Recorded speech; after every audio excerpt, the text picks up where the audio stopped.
Thanks very much indeed. I'm aware that myself and Gail are standing between you and your lunch, so I'm going to try and be as quick as possible. But it's a pleasure to be here, and I just wanted to give you a very quick update, I suppose, on where we are from the Health Research Board, and just give you an idea of where we are in relation to our strategy and a few key things that are happening at national level.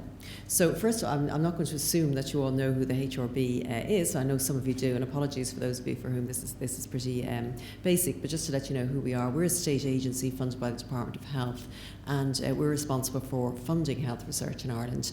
We're not the only agency responsible for funding health research, but we are, I suppose, probably the main one.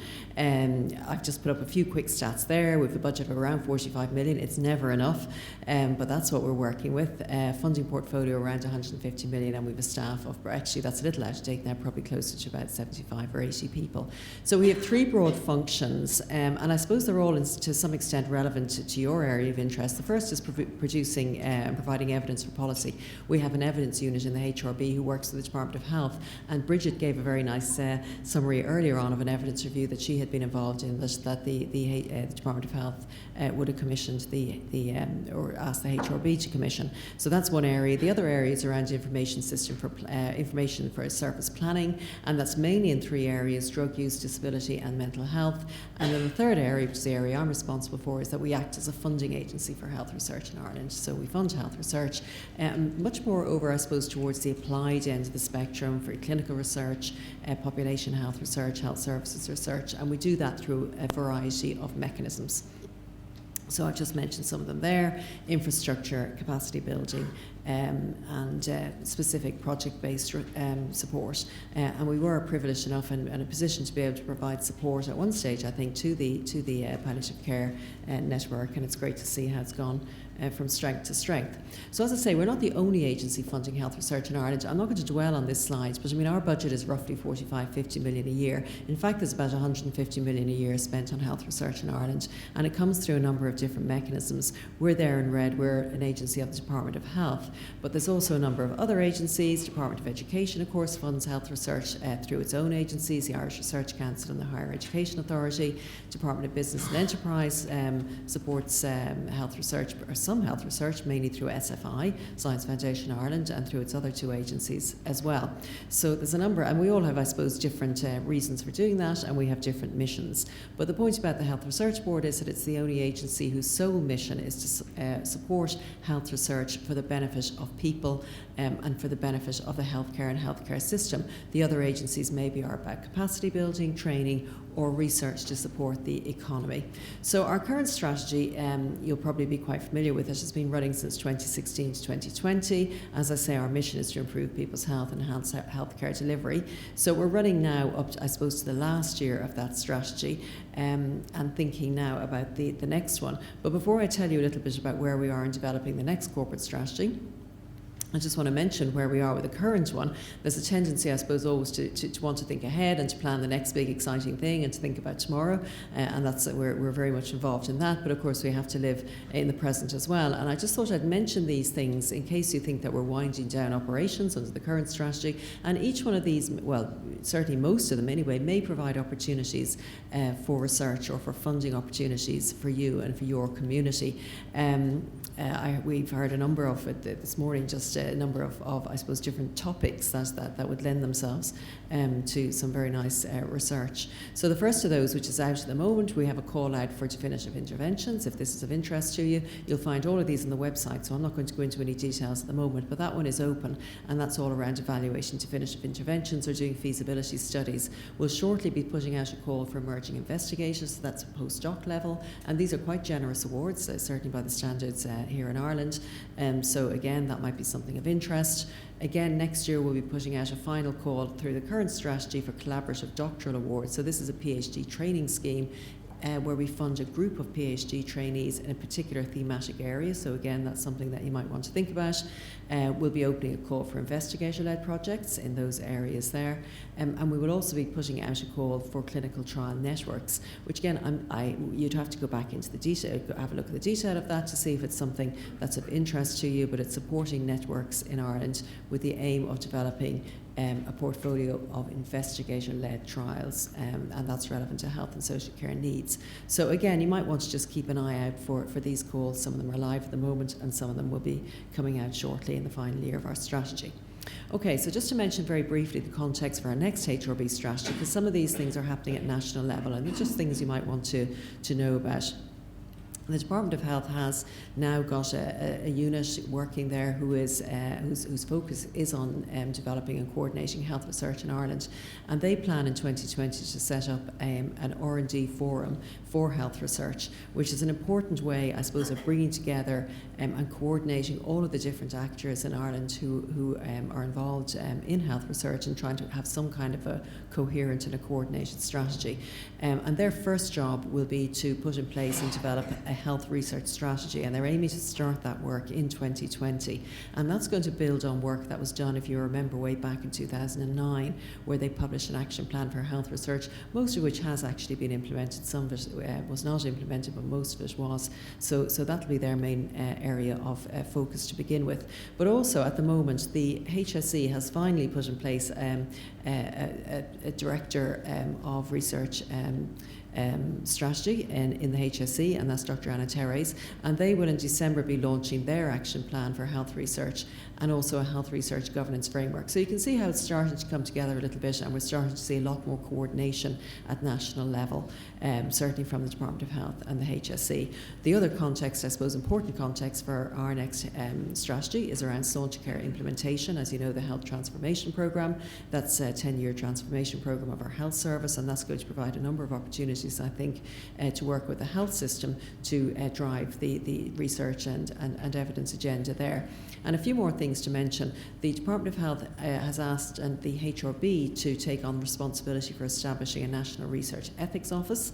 That's been a big gap in Ireland over the last few, I suppose, well, forever really, where we have a very fragmented approach to research ethics. So that's going to be brought together, and we will be responsible for that national office. They'll be starting initially with the implementation of the clinical trials regulation, but they will be moving on to other areas in due course. I'm almost afraid to mention the health research regulations and the consent declaration committee because it seems to have caused such a fuss, but this is all around making sure that we are GDPR compliant and that we're trying to balance out, and I know people might say, well, have we got the balance right? But we're trying to balance out the needs of research and the, I suppose, interests of the patients and members of the public in terms of data privacy. But there is in place now a consent declaration committee, so people are able to go to that committee and get effectively consent exemptions should they need to do so. And that's the sort of thing that, again, might be relevant to the area that you're interested in. And the last thing to mention there is also a health information strategy. That's a national strategy that's being developed by the Department of Health. So that's the broader, I suppose, political context for the development of our next strategy. And I put this up, and please don't worry, it's a rather busy map, but just to say that we have been working on this now for some time, since about May, earlier this year, or halfway through this year, and there's been a number of consultations. You may have been involved in it in some of the workshops, or maybe in replying to the survey, and I won't go into all of these little steps, but we're up here now, we're kind of down the bottom, I suppose, really, at Q4 2019, where we've started to develop a number of thematic areas. We're going to be working on those over the next few months, and we're going to be going out to consultation with the community, some of you included, so you'll be hearing a little bit more about that. And we're hoping that new strategy then will be published halfway through 2020. So what we're thinking about, we're obviously trying to align that to our mission and our vision. We're looking at who we're serving, what their needs are, how do we deliver the services to meet their needs. We're obviously interested in governance and compliance, and of course we're also going to be focusing on our own organisation as well, and people. I won't spend any more time on that. So what you might be interested in, and I'll really just finish up on this slide, but there's a little bit in it, just to mention what some of the themes that are coming through. I don't know if you can see that or not, but I'll read out what they are. Some of the themes that are coming through our consultation. Now, these aren't necessarily going to make their way into the strategy in this sort of form, but that's sort of the way the thinking is going and the things people are saying to us that we need to pay attention to over the next 5 years. So starting up there on the top left, I'd say clinical research and infrastructure. That's going to continue to be a big focus of interest for us. We've been investing heavily in this area over the last 10 years and we'll continue to do so. So some of that is around the physical infrastructure needed to conduct patient-oriented research like clinical research facilities and so on, but we'll also be looking at trial networks and other kinds of networks and support for clinical research more broadly.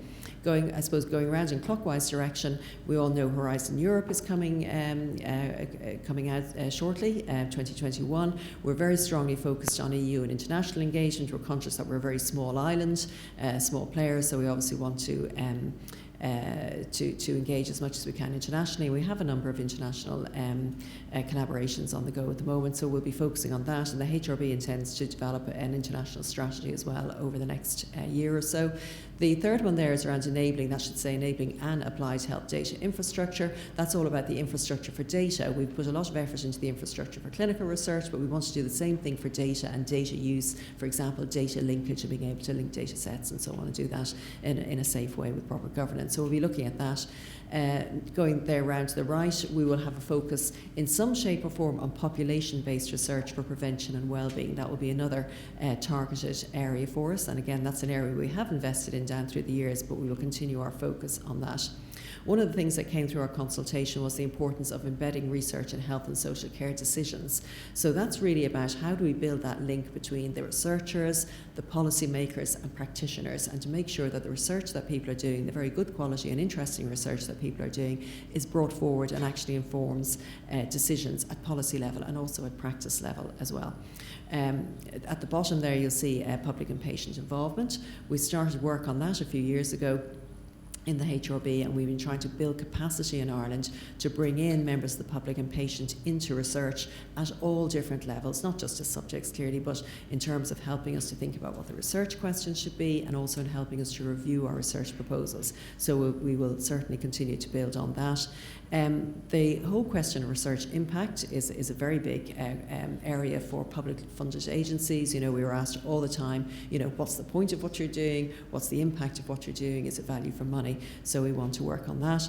And the last one there, which may again be of interest to you, is what's coming through very strongly is the importance of developing maybe a few strategic areas, targeted areas that we pick out for investment. Now, it's not about picking winners or anything like that, but rather than, I suppose, just relying on the good ideas to come from bottom up or looking at the modes of funding, to actually perhaps target particular areas either through the lifetime of the strategy or on an annual basis, topics that maybe relate to population need or areas of strength in the country where we would target for particular investment. So they're the kind of themes that are coming through for the next strategy, and what we're planning to do over the next few months is to build on those and to work on those and probably develop more, I suppose, detailed strategic objectives under those.